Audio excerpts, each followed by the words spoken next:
Governor Reynolds is reacting to the shutdown and the impact that it's having here in Iowa. People asking if the state will activate emergency aid for the now hundreds of federally paid workers in Iowa that are going without paychecks.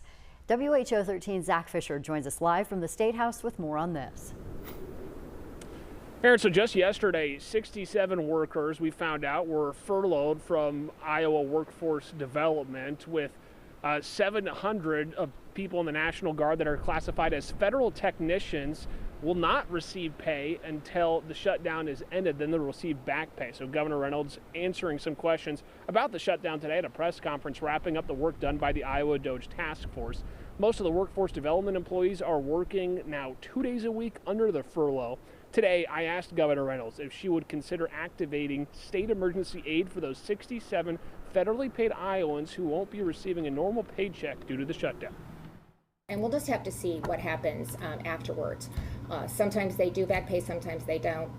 If they're furloughed and not working, I don't know. We'll have to see what they end up doing at the federal level. But again, if they would pass a clean CR, then they could sit down at the table and they could start to work on the different appropriations and get the government funded.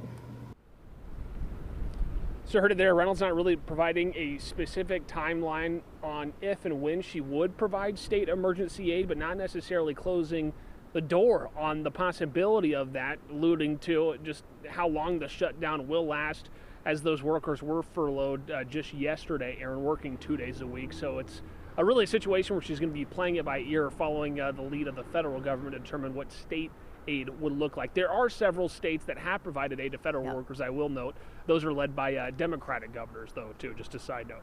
Something we'll continue to follow. Thanks, Zach.